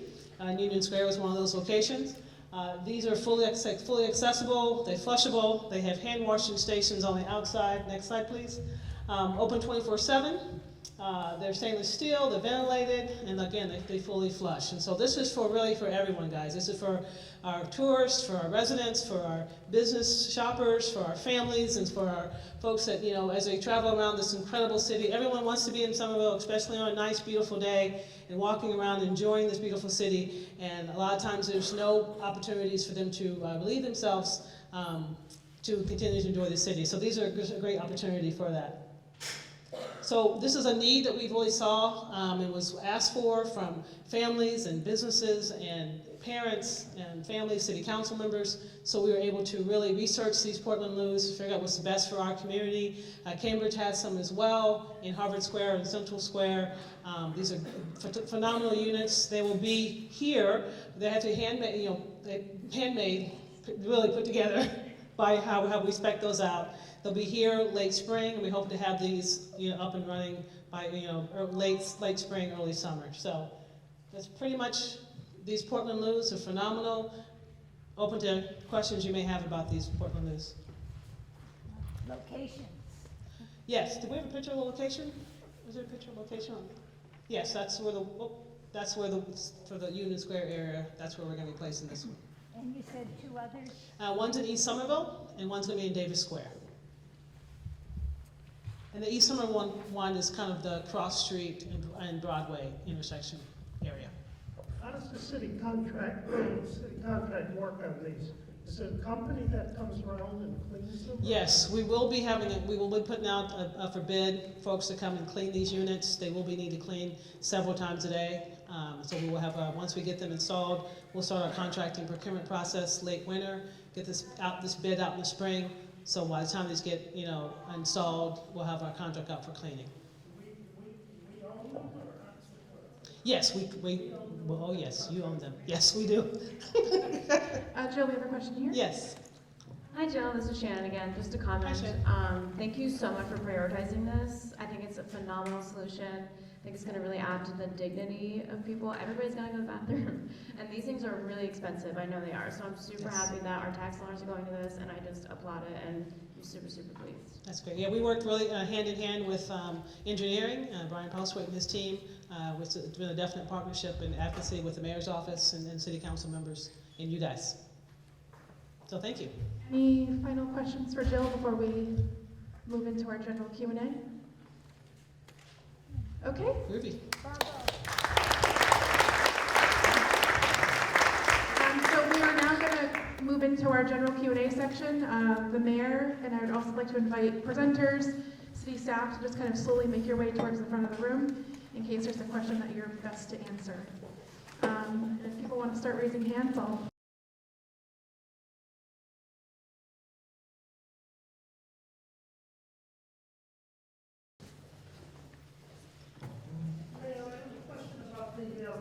Trend or future of the city's finances.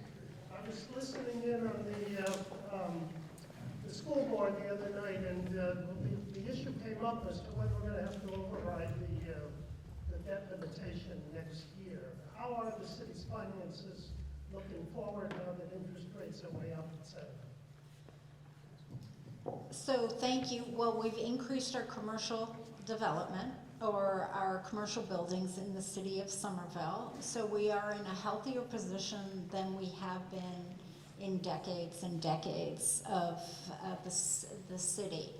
In terms of, how we're gonna handle actually building a new school, we're just at the very beginning stages of a feasibility. So we still need to project that out. So I can't give you a direct answer because we don't have enough information of how we're gonna plan the new building. What I did when I came on board 20 months ago is convened all departments that manage assets of the cities, whether it's trees, whether it's buildings, whether it's underground, whether it's the school side or the city side, to work together to come up with a capital investment plan or capital plan of projects. First identify, what are the goals of the city? How sustainable, are we building that in, besides all the values that we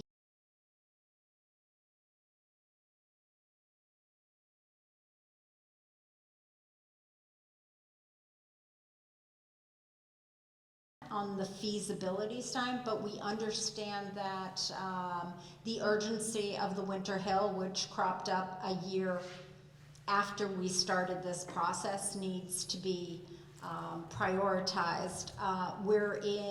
The state also gives money for public schools through the MSBA process. we're in an emergency processing time, so we have to, their meeting isn't until December, so once December rolls around, we'll have a better understanding of where we are, and I think our hope was early winter we would finish the feasibility study, so we'll have more of the money numbers in hand. But at a high level,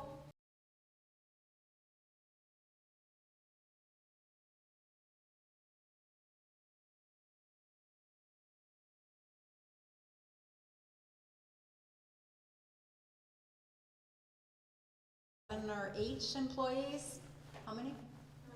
9 employees. We couldn't have opened, if it wasn't for the new revenue coming in from commercial development, we couldn't have opened an Office of Housing Stability if it wasn't, and I think they have like 17 or something, 15 in their office to, if it wasn't for the new commercial development that was coming in. If it wasn't for the fact that Boynton Yards 101 South Street started to construct, we would have, and we got tax revenue in for that, it helped us not lay anybody off during COVID. So we're in a positive, growth pattern, and we will, part of that is projected in December when we do our tax, December when we do our tax revaluation. So we'll have, better numbers for you then.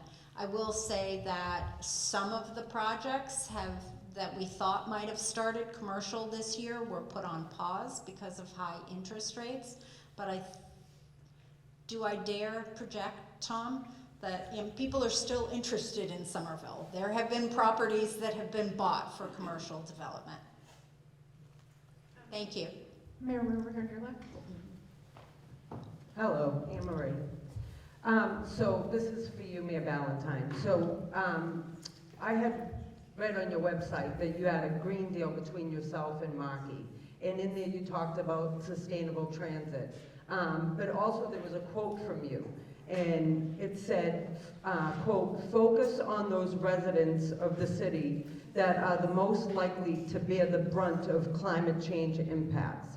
So my question is just, who are the residents that you're referring to? Is there a certain group, or is there a certain So at the core of the Somerville strategic plan is equity. So every decision that we make is bearing in mind all the areas of the city. I think, Brad, do you have an example in terms of like the decisions that we've made for making sure that the eastern part of the city with our road paving or the mobility plans? There's so many different types of programs, investments, Winter Hill, East Somerville, Right. Clarendon. So East Somerville, Winter Hill, Clarendon Hill, we're starting up in like a week or 2 weeks or early December is the West Broadway projects. Is that? Yeah. Anne Marie, thanks for the question. So we use demographic data.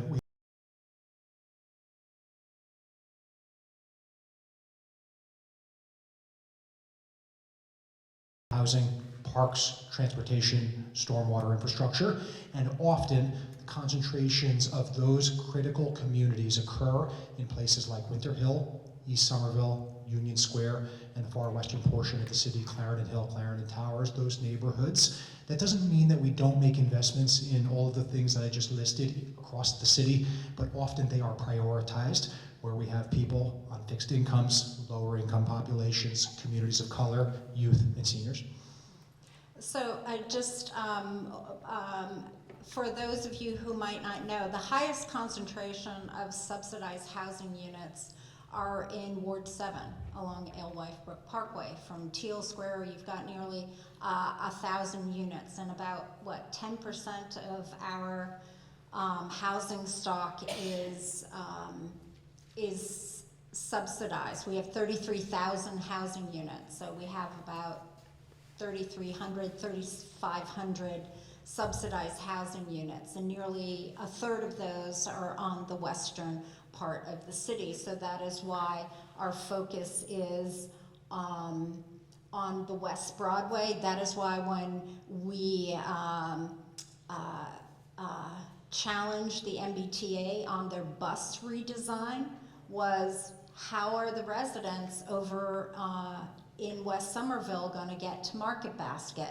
And the number one thing that, you know, I certainly push for is that there was, make sure that the 87 bus is not taken away so the residents can take their direct bus route from West Somerville all the way over to Market Basket, or the seniors who live along Highland Avenue who want a one bus ride over to Twin City Plaza.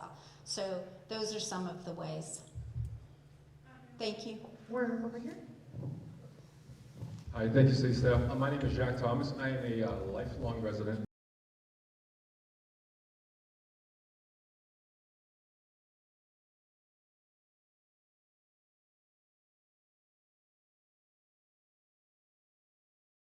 I didn't get a chance to introduce myself earlier. I'm honored to work with Commissioner Joe Lynch, Chair, and Commissioner Allen on the licensing board.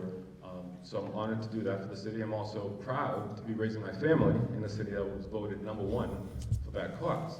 With all that said, being here all my life, the rodent situation is the worst I've seen since I've been here. It's an absolute war. I live in the area behind Newton, Everett Street, behind Dunkin' Donuts, Axe's, that area. I've gone through about 15 cans of Pest Block already. Nothing's working. The big guys, they're very smart. The little ones, we catch them every once in a while, but the big guys, they're extremely strong and very smart. All I'm asking is, I've tried 311, I've called that twice. They send you the form to fill out, and you gotta get all the tenants to do all that. It's a very tedious process. So if there's a way we can streamline that process to get help, because I'm here crying for help for this. I'm embarrassed to have guests over. Uber Eats, you gotta meet the guy outside, literally.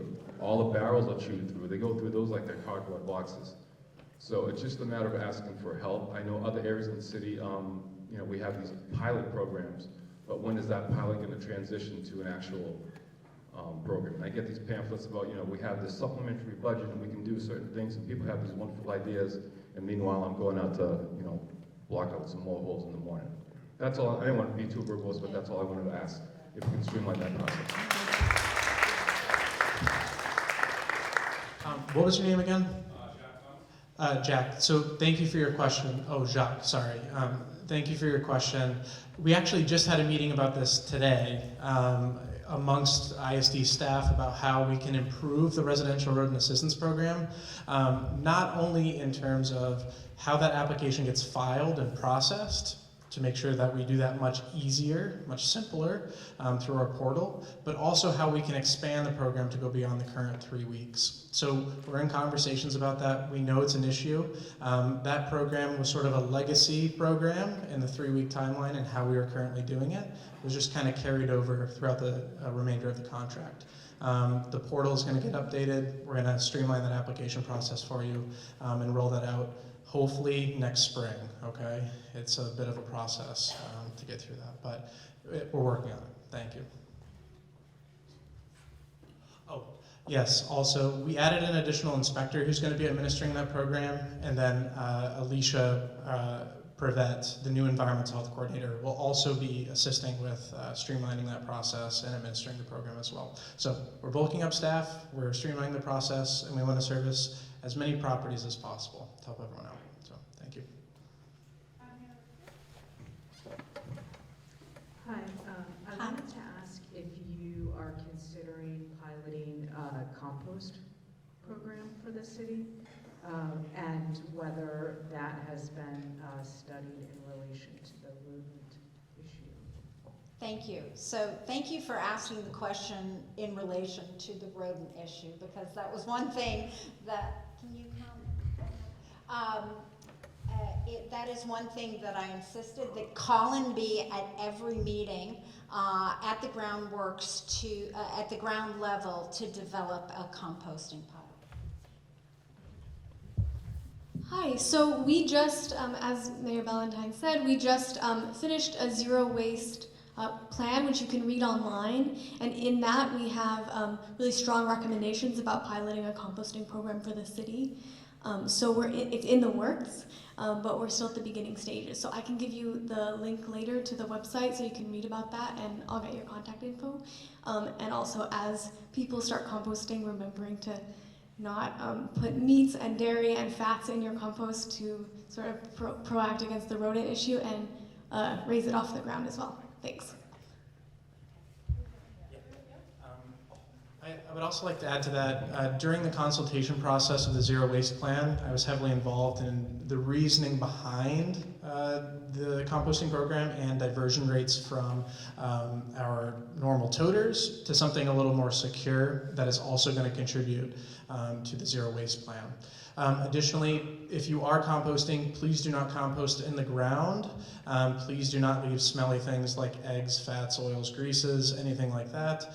And ensure that you're constantly rotating it and you're working amongst yourself or with a contractor to properly process that compost. Thank you. It's me again, Allison Schultz, and I'm a Brook Bottom person. My question's sort of two-pronged. The first is like about a decade ago, there was a part of the summer vision, there was like data showing, how different areas of the city, like how they, who enjoyed amenities, parks, trees, and things, and what areas were really underserved, which particularly was Brook Bottom area was one of two areas in Somerville that had literally the least amenities. My question is there an updated, data-driven thing to show, like when we hear that so many trees are planted? I want to know where those trees are being planted. When the roads are being paved, I'd like to know where those roads are. I'd like to basically say, 10 years ago, this was a snapshot of the picture of the city. Where are we now? And then my second part actually involves, I was really disappointed to see nothing about the Brick Bottom overlay, so is that imminent? Is it happening this year? Is it happening next year? I mean, it's part of Ward 2, and I would hope that there was going to be a planning update about that. Because in our area, as far as I can tell, the city is depending on developers to provide any sort of parks, sidewalks. We've been 35 years without a sidewalk on the Poplar Street, where the Poplar Street is. It's frustrating to me to say, I have to accept massive development to get sidewalks. But if that's the case, I would like then the city to get the plan in gear so that we can actually start, enjoying some of the things that the other residents in the city take for granted. Okay. So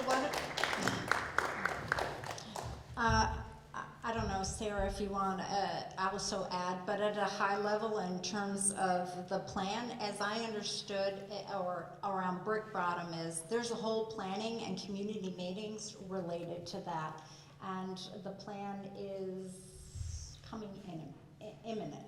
Yes. Yes. So. Yes, those of you who are familiar with the Brick Bottom planning process, the draft is still on the Summer Voice website. We have worked with a consultant to do a fiscal model to make sure, given some of the areas in Transform require a lot of infrastructure investment to help spur development. So we've worked with a consultant to build a fiscal analysis model, not in the traditional developer pro forma sense, but to make sure that some of the issues that we've been talking about with the revenues and the expenses necessary can be balanced out. So that model has been completed. We have some scenarios. There needs to be a little bit more writing. We need to incorporate all the comments we have received on the draft, but we're hoping to have a new revised draft out very soon. And then a zoning overlay, once that is adopted by the planning board, then we can start talking about the public process of a zoning overlay and working with the neighborhood again and the ward counselor to get that zoning adopted. So it's a couple more months is the honest answer. Any final questions? I think, I just wanted to go to Allison's first question, which was, she mentioned about a decade ago that there was a sharing of information, how the amenities were. I would say, at a high level, I'm not sure who is best poised to answer this, but that's where the equity piece is that in the second summer vision, so that's our strategic plan. Equity is at the heart of it, so it is making sure, okay, you can answer that. It is making sure that things are thought of equitably. And, so that's it at a high level. John, I'll let you answer. And then just going back to our open space and recreation plan, this is a great opportunity where we can gather feedback about where our areas that are missing open space are and how we can improve those. So I really do urge you to take our surveys and stay up to date on our open space, and we can really work to find those missing areas and try and create open space in there. Any final questions before we close?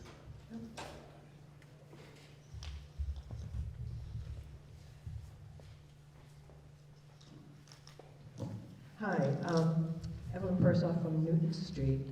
I'm just curious about the development of affordable housing and the master developer US2's progress, particularly on the block 45 Webster Ave, the used car lot, the car repairs, the glass.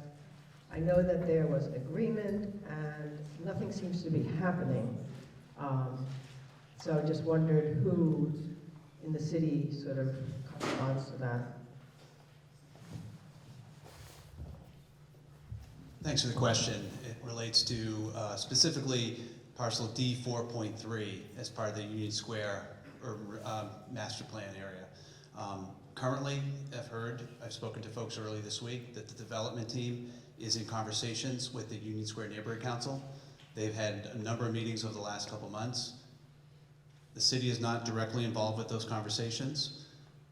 We were a couple months ago, got the parties together, they're talking. We're hopeful that they come to a resolution fairly soon. That's where